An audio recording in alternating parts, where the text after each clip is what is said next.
Easy ye, how are we? Johnny! Surprised you haven't started calling me Puss in Boots now this week. I've had Yeah. so many different reasons to call you that over the last couple of months and years, but you have given a very obvious one to the naked eye in this one. Why would I call you Puss in Boot? Well, I've still got this big fucking boot on, John. It's very self-explanatory. I'd have to be a rocket scientist to figure this one out. But Well, it's an audio podcast for the most part. So what's the story with it? Have you got it checked out? Have you got MRIs this last week? Are you feeling a little bit better about it? Has the swelling gone down, sir? yeah, I still have a club foot. Can't fit into a shoe. No, we got the MRI and I have bone contusions, which is bruising, I think. And two of the Okay. ligaments have tears in them. Not bad enough for surgery, which is good, but not not good for my hip hop dancing career. Anyway, that's running as well. Actually, yeah, running not good. But Were you given a grade on the ligament tears? They tell you that number 1, 2, 3, or anything like that, or did they? two, I think it You translates. text me too. Two, You text me too. two, but yeah, it was like the doc he rings you up on the phone. Great service as well. I didn't even have to move from the couch.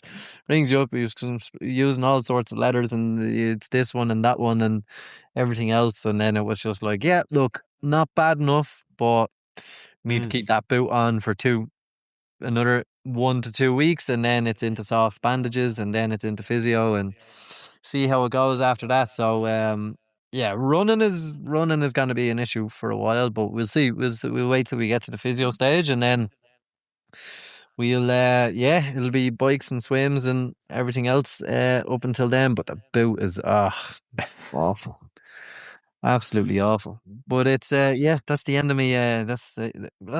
We can't talk about this every week, so this is going to be the last update. Well, that's why I gotta start doing stuff again on my end. I've done nothing pretty much since Barcelona. I haven't done an event since Barcelona, and I am getting FOMO seeing all these events and you building to your event and all the rest. And I was like, I gotta start doing something. So, and I wasn't gonna mention this too much the podcast because most people listening are never gonna. I thought at the time we're never gonna do one, and that's one of these Spartan races. I was supposed to do one last August. And the week of, like an idiot, after one of our podcast episodes on Tuesday evening, I went out, did intervals and tore my calf and pretty much derailed doing that and derailed doing the marathon. But the day before I was supposed to, I was like, oh, you can transfer. That's in Edinburgh the following June. So that's ages away. 10 months later, and here we are. I'm like, oh, shit. But in the meantime, there actually is a Spartan race happening in Limerick in August, a 5K sprint. So like 20 obstacles condensed down to 5K. And that could have been an option I did in Scotland, but I thought since I'm going to travel, I may as well do 30 over a half marathon to do more running. But I realized that's not really value for money anymore because, more obstacles over shorter distance would be much. I don't know what 10 are substituted in and out. I don't know too much about this yet. And the way you're probably thinking, people listening go, geez, he seems very cheery in his voice right now. It's because we're recording this before I've done the Spartan race, and I don't know how I've updated people on it. Maybe I finished. Maybe we've got matching boots all of a sudden. I just don't know how this one's going to go. Careful what you wish for. But yeah, it's a good one. To be fair, anyone who's been tracking you online, you've been doing a load of pull-ups and you've been actually putting in a little bit of effort on What a dick. but it's like with these races, there's so much involved that what do you prepare for? What do you build into your training program? But I suppose that's what makes it difficult, and that's what makes it the challenge. So yeah, hopefully it goes well for you, and it's going to be something to talk about next week, other than under my left foot. Your army career, surely you must have climbed ropes. I tried to climb one for the first time. Like, I had it to a top of a rack, and I was like, oh, the foot goes in this way, and I swing up. I'm like, I don't know what to do now. Seemingly if I reach up further, obviously, but I don't think I'll be able to do it arm only. A lot of technique. A lot of technique, particularly with the feet. So if you trap it between the boots well enough, you can actually, the rope doesn't move and you can kind of stand up. But of course, none of us were ever really confident. So it was pure arm strength all the way to the top. But if you can get good at the technique, you can alleviate some of the arm pressure. Yeah, I'm just gonna have to practice in a day and see how it goes. And I don't even know yet because I've seen different things online. So some of them, if you fail an obstacle, like you don't get from A to B and ring the bell, like for example, the most obvious would be monkey bars. And there's different variations of that, where it's like a moving ladder or like a rail. Where if you could imagine, you've got your hand hooked to 6 o'clock, and the next rail is at 8 o'clock. Oh, When you grab at 8 o'clock, it comes down to six, and the next one's there yeah. 8, and move your way across that way. I've seen it, and I've tried to look it up, but I don't know exactly the rules on this. I really should before I do this event, whether it's 30 burpees or whether it's a penalty lap that comes in if you fail these obstacles. I do know there's one of the obstacles, a spear throw, and you've got one chance to throw it, and if you don't hit the hay bale, like bang on the sticks, you have to do 30 burpees after that. And what I really didn't want to do is go all the way to Scotland, all the way, it's an hour and a And flight, do but all the way. 4,000 burpees. Yeah, I just run a Yeah. field, fail an obstacle, do burpees, run to the next part, and go from there. So I've looked them up, and I tell you this much, and those that are listening that don't Helen Mac can probably relate to this one, because Helen Mac is also on this past weekend as this episode comes out. The very first thing that you do before, where the ice bath comes in, Yeah. and you have to duck your head completely under. Yeah. That's station number 5 in this feckin' yoke. And Oh, yeah. it's literally, Neve is like making sure she's going to be at that point. She won't be able to chase me around for the whole thing, but she's making sure she's at that station because, man, my ankles, they're going to be so Yeah. cold. Yeah. I get them. Yeah, sure, you'd be grand, and yeah, nothing to do with the fear of water or anything. You'd be all right. No, not at all. I'm Yeah. petrified. I am petrified. I'd love to see you do 30 burpees just to get by it, though. That's clever. I That's probably worth would. 30 I, burpees. I would do 30 burpees over hopping into a cold water, a cold bath. I 100%. absolutely. And not only that, then you're dry for the rest of the stuff. I've done a lot of pull-ups. Do you think I've practiced a single burpee between Wow, look, last August and now? if you're not cheating, Far you're from not. failing high rocks. If you're not cheating, you're not trying. You know what I mean? We're getting busy though, because we're going to do a lot of a review talk on this. We're not letting you away with this one. We're going to have to. I don't want you to talk too much about what could happen, because we want to hear what's actually after happening. Well, We're going to be busy over the next little while, or other people could be busy over the next little while. yeah, we're bringing it back, because one of the things we did last year, people said, you know what? That wasn't half bad.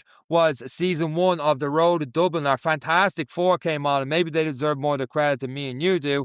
And we decided to run it back. So we are starting in a couple of weeks, season 2 of our Road to Dublin Marathon series. We're going to have 4 new people on, 4 different stories. What those stories are, well, we don't know yet. It could be you listening, because we're going to have the link in the show notes for to apply in that over the next week or so. And then people smarter than us will look at that and see who's got to be on the podcast. Well, we're going to need another name. We'll have to stick with the Pixar. We called them the Incredibles this year. You know, Those we 4 have the to. Incredibles. Yeah. We'll stick with those kind of hero movies. The Incredibles this year. The Incredibles, you decided, okay. The Incredibles are coming on, and you already hinted at it, and we've hinted at it for the last 332 episodes. Some of the time, a lot of the time, we don't know what we're talking about. So the last couple of years, we've been blessed with having the likes of Dave McCarthy and Kevin English and Mick Fox on for our preview episodes of the podcast. And we're looking to have a different running coach on, just to have a slightly different voice in it as well. So if you are listening and you consider yourself an experienced running coach, you are training people for Dublin Marathon, maybe you've done Dublin Marathon before, maybe you have something you want to say, and we're not looking for clickbaity bullshit on this one of, everyone has to go carnivore and giving bad advice like that, like something where the masses, most of the 22,500 go, that's actually a half decent idea. If you think that sounds like you, we also have a separate link in the show notes. The show notes is going to be just full of links, this one, of applying for that as well, and being with us for the preview to 16 weeks, as well as our, could be another live episode coming up the week of the Dublin Marathon, Eric. Yeah, there's a lot to come, and I just can't believe we're already into this point of talking about the Dublin Marathon again. Oh yes, it comes around quick. It really does. But it's something everybody talks about now for the next little while. It's all the summer talk. Anyone you see out running now is going to be, oh yeah, training for the marathon. It's all we're all going to hear. So it'd be remiss of us not to talk about it. But it is an exciting time, and hopefully people are willing to join us, and of all backgrounds, even if it's your first marathon or you know someone's doing their first. We'd love to see them. Absolutely. Some people are starting a 20-week plan on this one already. Some people start a lot later. Some people start 16. Eric starts with 4 weeks out. And our next guest, the podcast, we already know what his journey was leading up to the Dublin Marathon last year. I was getting a lot of deja vu for this one coming up. We literally just recorded it. Yeah, Conor is back, one of our Fantastic Four, and it's only fitting that we bring them back to give that kind of full circle moment as we look to the new year and catch up with one of the four and see what it is they are up to. Actually, I'm a little bit jealous in this one because I was kind of going there 3:30 for him, and I was annoyed he absolutely crushed me today because he came back from an injury. And then when I heard his Dublin Half Marathon time, I'm just delighted I'm back doing events again. I'll say that much. And with that said, we'll get into this week's episode of the Any Given Runday podcast. Let's go.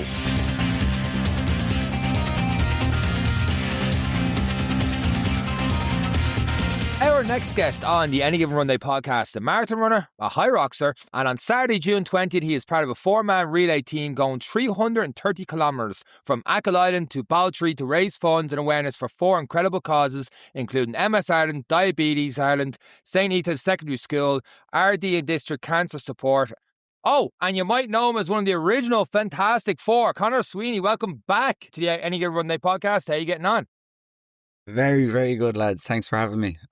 I feel like I might hold the unofficial record for, I'm basically the third host. Have to have the most third amount of episodes. I was about to say, yeah, Conor, this is like the Westlife reunion when they run out of money to come back looking for more from the crowd. And we all get together, sell out Crow Park. Is this what this is? I am now Keith Duffy. That's a different band, John. That's a different movie. Come on. No, it was the Boys Own Westlife. The two people didn't make their own little band around the country. You wouldn't know Boys Own a bitch in the face. Conor, you are very welcome back to the Any Given Runday podcast. You've been busy. Yeah, busy enough. How did you handle the fame of being a Fantastic Four? Was it a weird after the marathon, the come down? Yeah, I won't lie, lads. I'm missing this. every couple of weeks, we used to have our little check-ins and stuff. It was keeping me honest. I thought I was going to fall off the bandwagon a bit, so I had to set my sights on something a bit bigger or crazier that would keep me in check. So that's where we got the A to B from. Before we get into the A to B, you kind of jumped onto different teams and stuff as well. What were you repping for the Dublin Half Marathon? Yeah, what was that? Yeah. Don't like to call you a rat-ratting, but I reckon they got the idea from you, to be honest. You should have fucking patented this or something. I'm telling you, they stole it straight out from under us.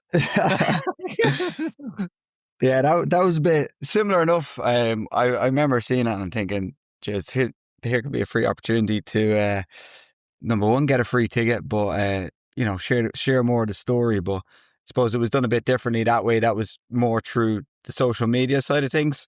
And I don't know, I think there may have been, I feel like could have been 8 of us or so on that Thrive squad, which was good. It was a different experience, got a nice race day experience and stuff. Got to warm up in the elite area, far from elite, but got to pretend I was elite. Then after the race, we sort of went in behind where the elites went again, and where they got their, I suppose, any of the winners got their trophies and stuff like that in beside the statue, the head of Luke Kelly. So that was interesting.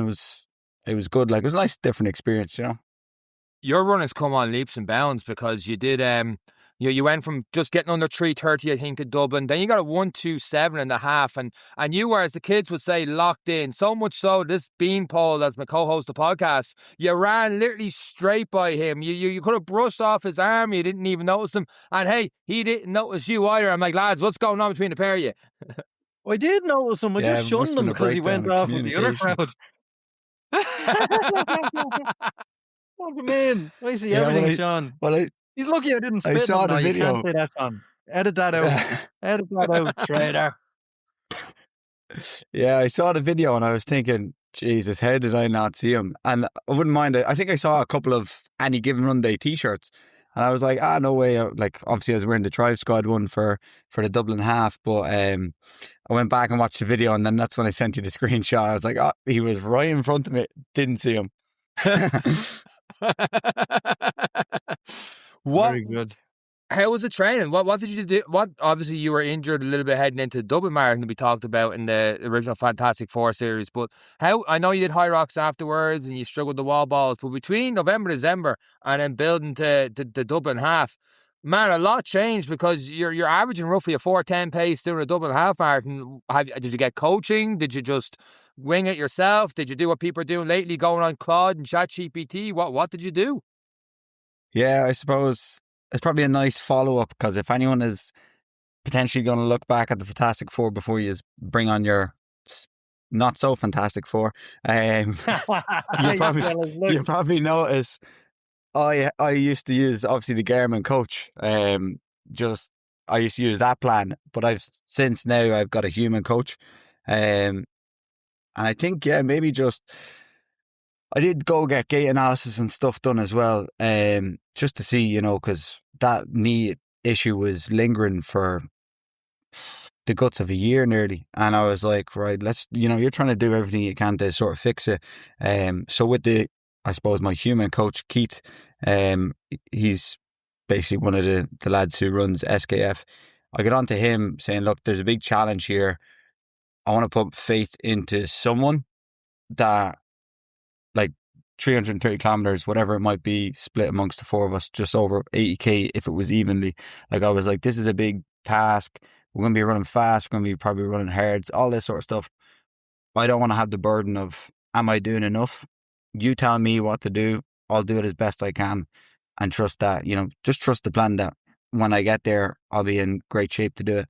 So with that, there was obviously a bit of more strength work, more probably targeted strength work that may have helped my knee. Then I went and got the gait analysis done as well, which gave me different runners to help me with my sort of longer stride, which, all these little things could obviously be affecting it. I can't say for certain, because I know I got the MRI done and everything, and there was just no real clear thing. But obviously the goal was to get the Dublin Marathon done, and then I do a lot of hot yoga now. So every Monday I'm in hot yoga, which I think works wonders. So a combination of, I suppose, the three of them, the human coach with that extra strength work, the gait analysis, maybe running the better runners, and then the hot yoga, I think has just really fixed the problem. So I remember it was lingering for a couple of weeks and I was still thinking like, oh, it's just, this is a part of me now. Remember I got a sports massage and I was like, oh, it's just I'll just take this as part of my running. And they were like, no, that's not how you should be looking at it. And then eventually, like one day, it just sort of started to fade and then it was gone. And I was like, lads, this is it. This is when I can start doing, start really enjoying the runs and pushing hard and stuff. And yeah, like dramatically from, I suppose, my like zone 2, obviously zone 2 training is a big thing or sort of a buzzword around these days.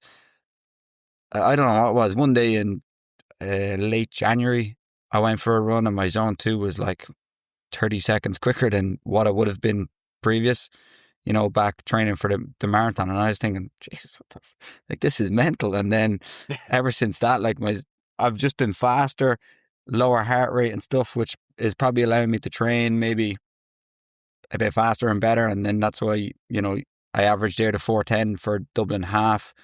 And honestly, I feel like I definitely could have, like I wasn't struggling too much at all during the Dublin half. That was more of a race just to keep me entertained, during this whole big block. But yeah, I feel like I could probably go faster. And I'm just trying to keep myself away from doing all these other different races. Cause I'm like, when you feel like you've got it, you're like, let me 5k PB, 10k PB, let me even run. I know I could definitely do way better in a marathon now, but it's like, no, I need to stay focused on this one goal first. Maybe later in the year we'll get a full marathon in where I can hopefully show a bit more of what I'm capable of, I love a gimmick if it's going to make me run faster. Talk to me about hot yoga. I knew as soon as you said that, his eyes lit up. What's going on in there, Conor? I lived in the desert and I tell you what, it wasn't nice. What's going on? Yeah, it's brilliant. So they're talking to me because I, like in my head, I have us in this little, the 3-step box on as me, you and Sean are in there trying to get a stretch on, and it's tight space and Sean's crying because he hates the heat. Describe this place for me. Describe it for everyone else. What is it? So yeah, basically, like you're not far off it with the 3 steps on it, given the heat. Like it's very, very hot. I mean, like I'd be coming out wringing my clothes after it. It's that hot. But basically, we're in a room. Thank God it's dark enough. The lights are dim, so you can't really see too much of the struggle. And you're just doing a hot yoga class. Now, if she sees this video and I misquote the temperature, I might be in trouble. But I'm going to say somewhere around maybe 40-degree heat. It's just basically they got fans blowing constantly, like, and there's heaters coming out of the roof and everything. It's a good So it's setup. just like a normal gym room that you would see in yoga, but they just crank up the heat for the class. Is that the case? Yeah, that's basically it. Like, you wear your usual yoga gear or whatever. You get your yoga mat. Yeah, you definitely have like one of them yoga towels to sort of keep you from slipping and sliding around. But that's basically it. And it's a yoga class, isn't it? Now, some of it can be a bit of like a high intensity, like your heart rate would get up there, you know. Some people, you know, you'd be leaving the room maybe to take a break or whatever. But I love it. Like I done it before Barcelona Marathon, and that kept me right. Then I stopped doing it, and then I was starting to get pains everywhere and stuff. Then I picked it up again along with all the other stuff, and it seems to just keep me right. So essentially just yoga in a very, very hot room. When you look at yoga, mobility, all those things, it's the bit the runner kind of lets go. Have you in a clever way added this as a non-negotiable in a week? Because like every other runner, you probably don't do an ounce of it for the rest of the week.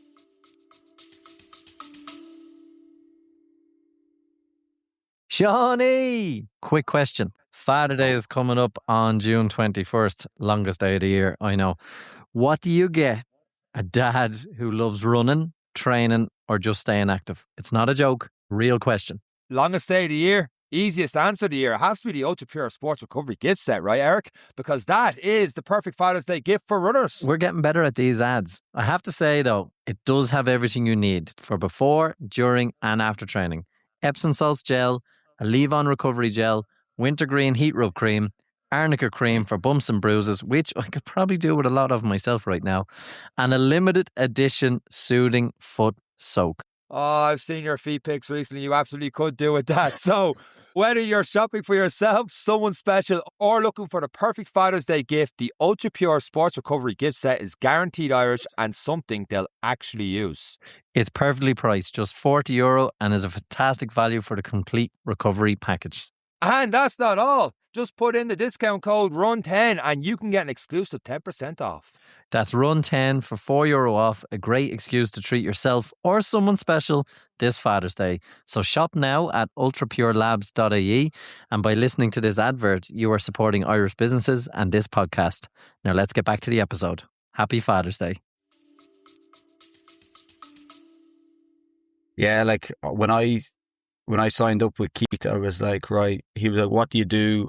Is there anything you want in the thing?" So I was like, well, I wouldn't mind being able to jump in and out of potentially just doing a high rocks if one popped up. So, you know, keep me there. And he was like, you know, with the strength work you're doing and the running, you'll be totally fine in terms of that. But one thing I said was, I'm doing hot yoga every Monday.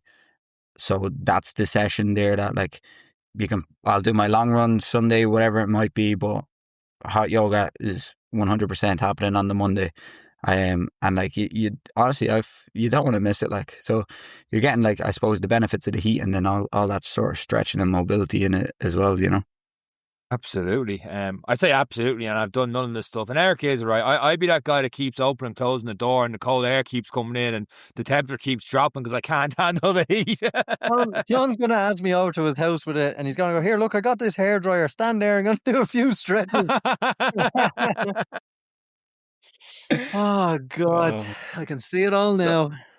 So the hot yoga started in January. You worked with Keatsons around then. So that means this relay thing has been, obviously something like this doesn't pop up with, you know, after Dublin Half, you go, you know what we'll do, lads, we'll do a relay team. This has been coming for quite a while. What is the origins of this? I suppose, like, I was thinking of doing, like, I like this sort of challenge. I like the how tough it is, and how honest you have to be to get results. And I won't lie, I remember after Barcelona, when we had done the marathon, and I was like, I probably have to do one more marathon before I can maybe make a jump into doing some sort of ultra, like something that's really challenging. And then I know you see a couple of people maybe doing top to bottom. I think it's Malin to Mizzen or vice versa, whatever location. And I was thinking, like, what could you do? But Malin to Mizzen, I wouldn't pass by anyone I know. I wouldn't start somewhere I know, I wouldn't finish somewhere I know. So then I was thinking, what if you went across the way and actually finished basically in Baltray, which is, I suppose, just outside of Drogheda, a couple of minutes, 5k outside of Drogheda or whatever. I'll pass. That's somewhere I know, somewhere people know us, like you'd have a good, hopefully, reception when you're coming in. So initially I was thinking, as far west, nearly in a straight line as you could go, which was around the Westport area. Now, I actually didn't know you could get onto Achill Island just like by foot, like By it's road. constantly there, Yeah. So that was always sort of in my head. It was in the back of my head for a good while. And then, when I suppose coming into New Year is like, right, what's the goal for this year? Like the goal last year was obviously the first marathon and a high rocks, and then I got the opportunity to do Dublin, so I wasn't going to turn that down. Then this year I was like, right, I think this sort of ultra run would be a thing. So started thinking, who can I get together? And I know you guys had Shawnee Collier on. He'd done the Ring of Kerry that time, I think, when he was on with you guys. Like, he's an absolute dog. So I was like, he's first on the list, He'll know he's done it before as well, like, but he's done it himself. Like, he knows, maybe small tips and tricks that you might need. So I was straight on to him, and then two of the other lads who were stupid enough to come along. So I said it to them at the start of the year, because I knew like it's going to be a big challenge. You're going to want some time to put plans in place, fundraise, train, everything else. So I think it was the start of Jan, we all agreed and everybody was on board. So from there it was just like, right, let's get training now. Two of them, Pep and Jack, we're more into high rock side of things, so they were a lot focused on that, but they knew at some point they'd make the pivot to maybe focusing a bit more on the running side of things. Shawnee himself, as I said, he's a dog. Like he's up for everything. Like, he didn't even need to know the logistics. He was just like, yeah, sign me up. So that's how we ended up with the four of us. Hey, Sean, that's why you had a missed call that night. You did. You just missed out. Me too. Yeah. Sorry, Conor. Yeah. We didn't get it. Would have been 6. Yeah. Come on, you were saying. There's not enough monkey bars along the route for Sean to jump in. Yeah. I'll take it. So the crew was assembled. How are they setting up? Obviously with the transition from high rocks as well. Yeah, like one of the lads, actually two of them, I don't even think have gone a marathon distance, I'd say they'd be well able, but they was just, at one point I had to get on to Jack, to be fair to him. He was I think come April he was doing like high rocks Warsaw or something. Like, the amount of high rocks he's done is just unbelievable. But I was like, you need to make this pivot to running, not only for us but for yourself, because you're going to be on a struggle bus. And obviously we don't want to have to take on more kilometers than we need to if something goes wrong with anyone. So it's just about, a bit of respect between each other. You train to sort of do your bit, we'll train to do our bit, and hopefully it all comes together.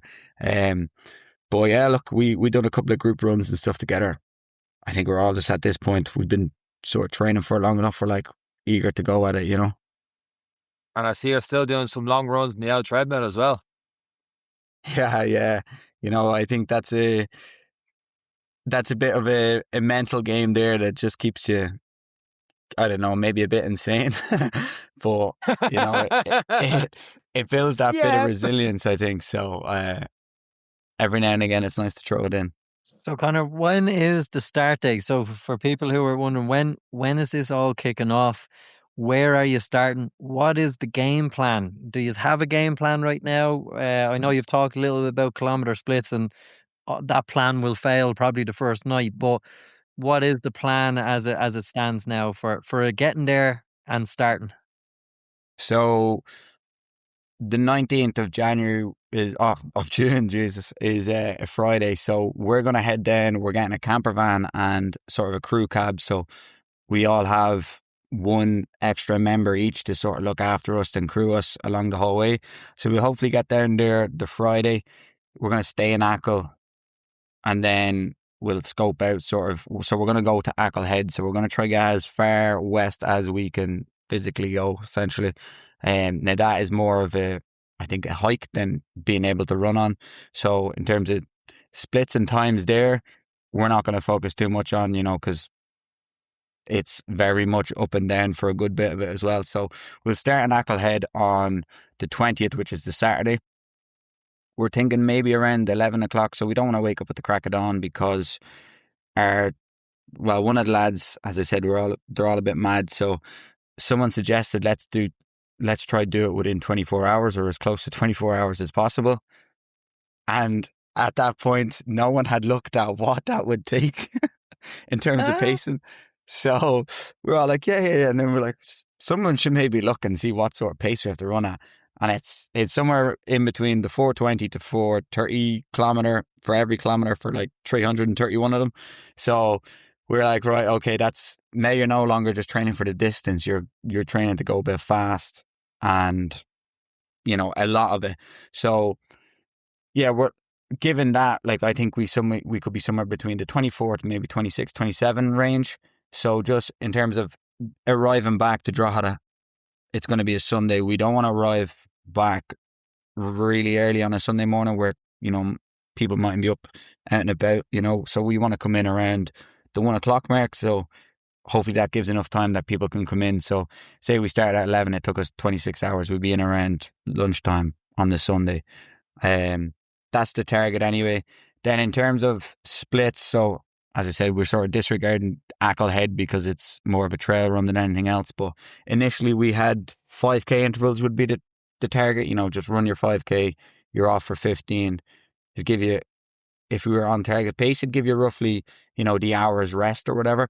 And then that day we done our sort of simulation run. We done 3K repeats on the assault runner or the air runner, that curved treadmill. We done them outside now. The sun was beating down and stuff, and we said, shit, maybe we might be doing 3Ks because if we get that hot in June and stuff, 3K was enough. It was only 13 minutes of running roughly. It was easier to sort of keep the pace without feeling like, the last two are a bit of a drag. It also reduces the amount of time we're sort of going to be resting for, which could come in handy in terms of, seizing up, getting stiff, whatever it might be. You still have about 40 minutes of rest where you can get some fuel on board, loosen up, throw the legs up, whatever it might be, but maybe not get too stiff. But again, like that, this plan has changed once already. We're not even there. So we know we don't want to over-engineer it either. So we're like, this might be our rough guide. And then we'll come up with a plan B when we need the plan B, So we're open to being adaptive because, some people can get too bogged down on the plan. And then when the plan doesn't go, the head's gone and they're like, shit, we're screwed. But it's not necessarily the case, you just adapt on the fly. Yeah, there's always that nighttime element when the noddies start to come in, and is it worth slowing down to a 5-minute pace and going for 6K so that everyone can get that extra snap to wake up then and be like, right, Red Bulls, coffees, let's go. We're in now for the next 10 hours or whatever it is. But it's always important to have those plans and have that fallback and have thought about, well, what if we actually start to go, geez, I could actually do with a 30 minutes sleep here, and what does that look like? And in the grand scheme, it'll only add on a couple of extra minutes. But if you're pushing for the 24, it's a different game altogether. Yeah, to be honest, I'm not too bogged down on the 24. I don't think the lads are maybe too bogged down anymore about the 24.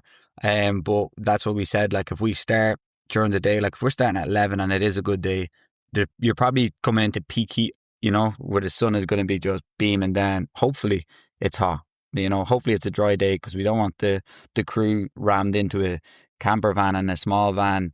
And then coming back, we're like, we need you to be positive, but they've fucking cabin fever here in this thing because they've been in it for 24 hours, So it would be a nice addition that it was at least dry, but with that, it's going to be obviously hot. So we are saying, even then towards the night, similar to you said, we might just extend them so people get more rest. And then now, I don't know if it's going to matter much, but I think it's actually the summer solstice, so the longest day, which so less It'll only be less about 2.5, darkness 4 essentially. hours of dark. Yeah, and even still, it's not really dark. Yeah, so we were like, that kind of worked out nicely because, if you were doing this in the depths of winter and it was hours of darkness, it's a complete I think you've both done a 24-hour race before or whatever through the night. When it's dark, it's fucking tough, like.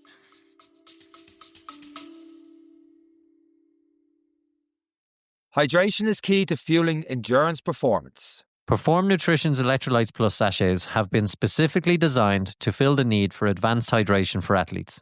With 1,000 milligrams sodium, all essential electrolytes, and 2,500 milligram performance blend made up of glutamine, taurine, and coconut water powder, one sachet will replenish and revitalize your hydration. Using natural flavors, natural colors, no added sugar, and no added fillers, each sachet has a sweet and lightly salted fruity flavor and comes in either mixed berry or citrus. Informed, sport tested, and trusted by Olympians such as Kate O'Connor, world champion boxer Aoife O'Rourke, and pro triathlete Nikki Bartlett, and many more elite athletes. Trust Perform to fuel your excellence, and by listening to this advert, you are supporting Irish businesses and this podcast. Now let's get back to the episode. I actually did a very similar with Mondello 2 years ago. It just happened to be in the middle of the night that I just got caught in a train with the bike, and I'm like, you know what, I feel good, I'm going to keep this going. And the longer I stay out here and stay in the train, not only is it easier to rack up the miles, but also it means a longer rest afterwards. Now, the only issue was I didn't tell the person after me that I was doing this, but so he was waiting an extra 45 minutes to get started. He's like, he was just giving out, I could have got some more fucking sleep. I was like, well, I didn't know at the time. So he wasn't happy with my idea at all. But the other two were like, he's still out there. I actually might get longer than sleep. This is great. But during the night, to Eric's point, the mind starts going a bit. It does kind of bring you down, and if you can kind of go that little bit slower and through it. Now, I haven't done it as I've done cycling part as a relay team, and I found that harder than doing it by myself because sometimes I forget that I have to have a filter in my brain, and don't be careful what I say, and I'll say the wrong thing to the wrong person, and they've had no sleep during the night, and they get very tick about it. Whereas when I was doing it by myself, I'm just talking to myself in the middle of the night, and it's grand being insane that way, but working with all these other people is different. But to Eric's point, it's a long way of saying it, slowing down a bit and just taking a little bit longer, people more rest. And then when the sun comes up, I found a whole new lease of energy, and I was like, okay, right, it's go time. And obviously the tiredness will kick in at some stage, but it does add a great factor having the sun back up, and like you said, so early this time of year. Yeah, like it's like similar to, wearing the Any Given Runday during the marathon. People notice, they gave me an extra cheer, that's going to be a similar feeling when the sun comes up again and you're like you're nearly there. It's just an extra boost from maybe not an extra carb gel or something, like it's all, any mental win you can get, take it. Absolutely. Did you get much of an extra cheer when you were running in that other t-shirt there in the half marathon? For legal reasons, I can't disclose any cheering. Come here, Conor. Let's save this and make it all worthwhile. You're doing this for charity, and for Yes. charities. Talk us through the charities. Yeah, so obviously there's the four of us, and we're like, we're going to raise money, but I said, like, lads, why don't we just pick one each, and we weren't really too fussed on what charity, because obviously we wanted to, like, if we were to pick one, we could have just settled on one, but I was like, well, if we all have one, why not pick one each? So I picked MS Ireland basically for my brother. My brother has MS. Now, he's healthy and everything else. He takes his medication, all that sort of stuff. But, I suppose I'm lucky enough that there's no major charity that I could, relate to or whatever, other than just MS Ireland. So I wanted to, raise awareness and raise funds for them.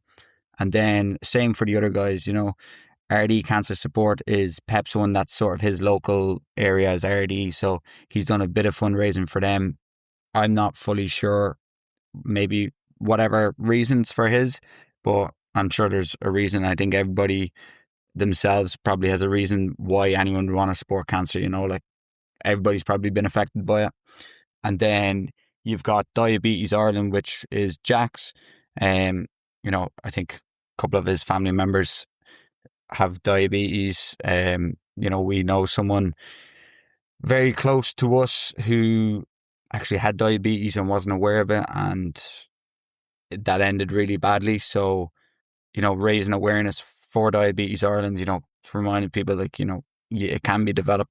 Maybe you need to get tested, but also then raising funds for them, that charity as well. And then St. Ita's School in Drogheda, which is like an additional needs school. They don't get much funding from government or whatever for, you know, bits of equipment and stuff like that. So people working there had actually reached out to Shawnee saying, you know, if you're ever doing some fundraising, you know, we'd really appreciate it. And then obviously gave us the insight that they don't get much funding. So we were like, absolutely. So we all had one each. It worked out nicely. And we said, we can set it up on our I Donate page. Funds go automatically distribute to the four of them. So whatever donation, it goes 4 ways.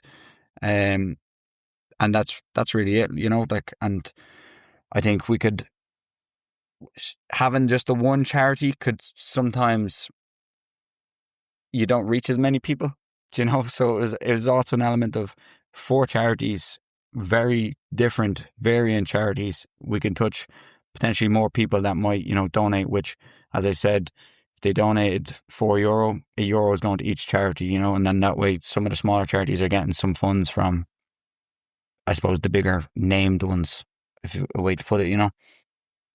Behind every great runner, Conor, there's a lunatic in a camper van. Who have you designated to come and help you? Yeah, so I've got my cousin coming along, and then Shawnee, he's got 2 lads coming along. One of them's going to drive the crew cab because them lads have done it before. When he's done it, I think the Ring of Kerry was 160k, and he'd done 100k before that. So them lads are sort of well drilled. And then I think the rest of us just sort of grabbed the mate, you know, like I started getting the ins and outs, like, you know, you might be up for a long time and you might need to feed me and put socks on me, but, you know, are you down for it? And they're like, yeah, fuck it, why not? Like, it'd be a bit of a laugh as well. Like, we're going to try have a good buzz as well, you know. Adventure of a lifetime sort of as well, you know, like, it's a good chance, you know, we don't do this ever again. We will obviously have the I Donate link in the show notes, Conor. But on the 20th, to follow the crew going from A to B, as you said, what's the best way to keep track of you guys? So we probably messed up. We didn't create a social media page specifically for A to B, but, you know, we will be sharing it across our socials. So I've got my public page. You know, we got Cup of Cardio is going to share a lot of it, and my Conor Runs page. They're more the public ones, but they'll be shared across all our Instagrams. So we're hoping to, you know, dish out a couple of reels and stuff as well as it's going on to show people maybe a bit like what it's actually like, you know, that people aren't like, they're just running, you know. They might see us on the side of the road fucking roaring abuse at each other, or head over the side of the road, you know, puking up whatever you're trying to get into you, stuff like that, like just to show maybe the real and rawness of it. And obviously the goal of that is just to drive more donations, you know, for the 4 causes. So well, what we'll do is, Conor, seeing as how you're one of the Fantastic Four, even though you're partially a trader, we'll put a banner on the anygivenrunday.com website so people can click the link to your I Donate page there as well. So they'll see that on the top of the website over the next couple of days as well, as another way to find and link in with you. Are you nervous at all? Is there a part of you that's wondering, are we going to fail, or are you all going to look to Shawnee and go, yeah, on your bike there, 330 kilometers. Take over. We're all in the camper van. How are you feeling about it in general? Yeah, to be honest, I don't really do nerves. If there is a bit of nerves, it's all like, I'm like, this is just, I suppose, like fire in the belly, you know, get it done. Obviously, I'm going through scenarios in my head where, what if someone, God forbid it happens, but someone gets injured early on and has to pull out? And I'm sort of the opinion, like, obviously, whatever, say it was split evenly, you got 85 kilometers roughly each, and then one person drops out, you could end up going over 100 kilometers each. Part of me is like, you'd like the challenge. You know, it's an extra challenge. You'd like, fucking, okay, let's do it. Now, obviously, time would go out the window then completely, but you know, you'd take it on and be like, right, let's do this. But obviously, the main goal is that the four of us get to complete it all fit, healthy, and well at the end of it. But then again, that's why I picked Shawnee, just in case we all three of us fall apart. He can do it. He can do it all on his own. So yeah, look, nerves, no, probably more excitement. You know, like, yeah, that's really it. Like more excitement, just because it's been a long couple of months training for it. At this point, I'm like, right, let's get going. But there's also a lot of logistics and stuff still to be planned around it. But I'm probably more nervous about that than doing the actual running itself. So 85k, so it's 28 3Ks between you and the finish line, and then everyone runs the final K together, and that'll give you 85 each. It's a big undertaking.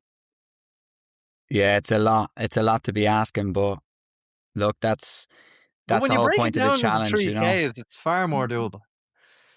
Yeah, like that's it. Pace.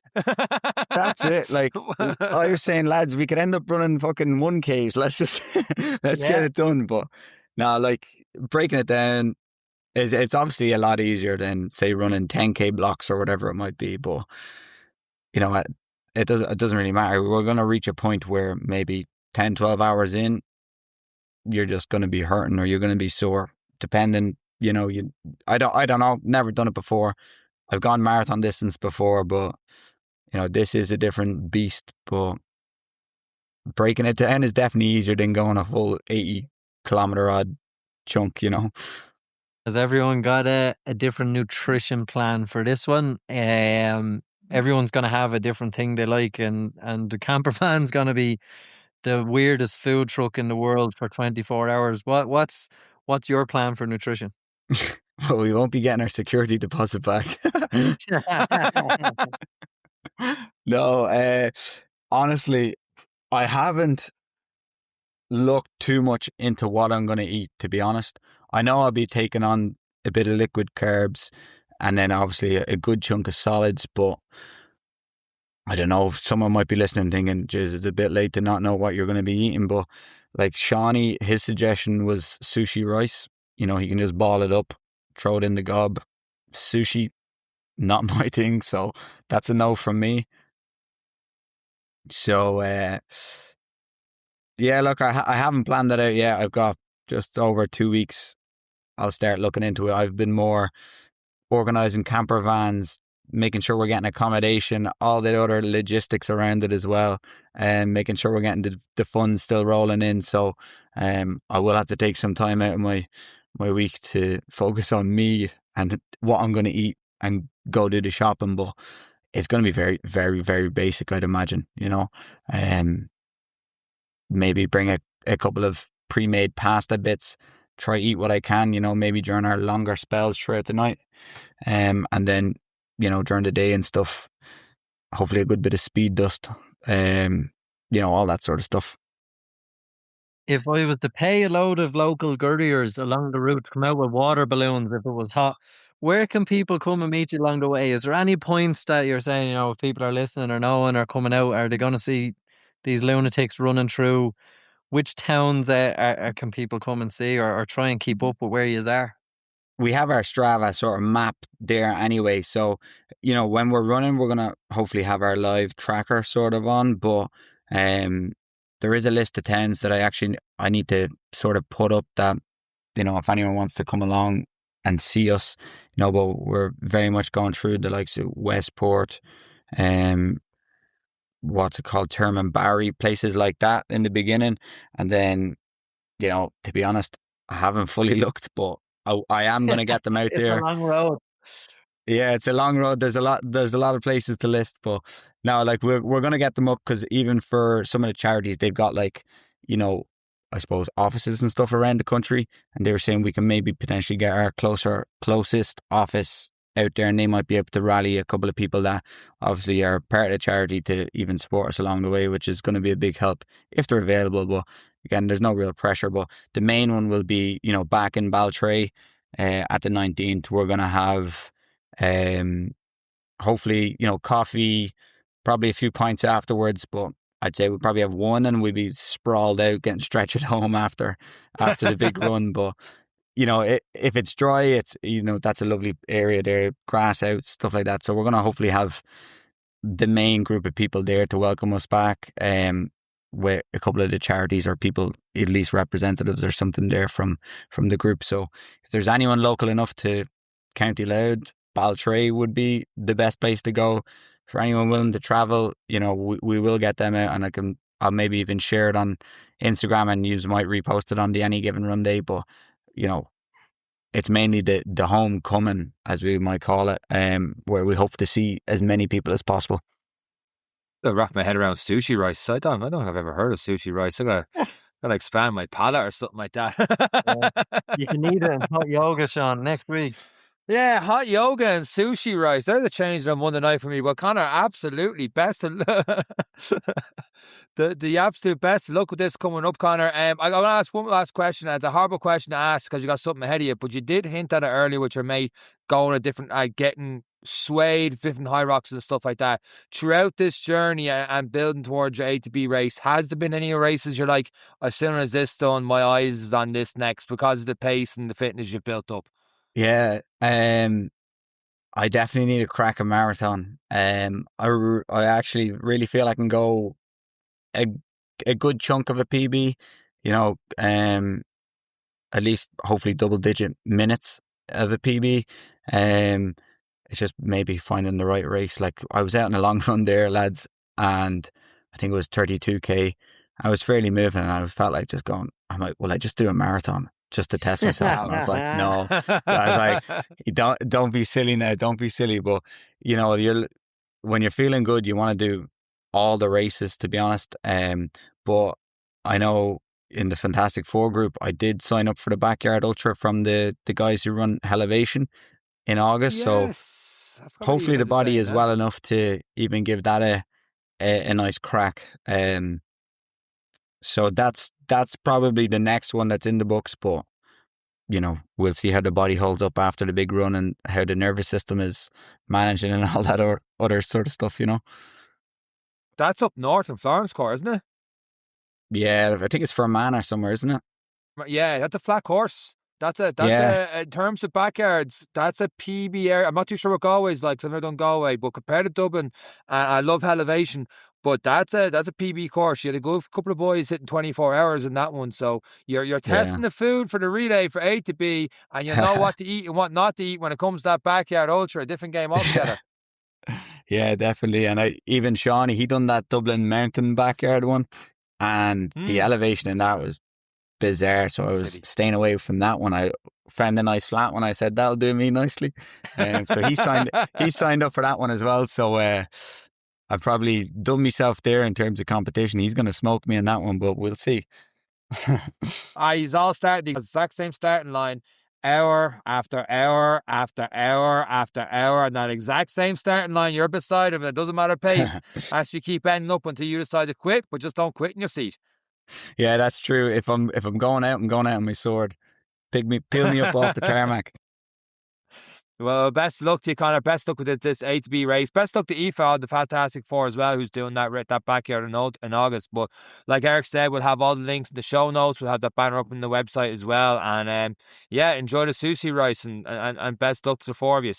Lads, thank you very much, obviously, for having me and putting up the donation link and everything else. But yeah, it was great to be back on the podcast. Until the next one, Conor. Until the next one. Right. With that said, thank you very much for listening to this week's episode of the Any Given Runday podcast with myself, Conor, and Eric. Take care.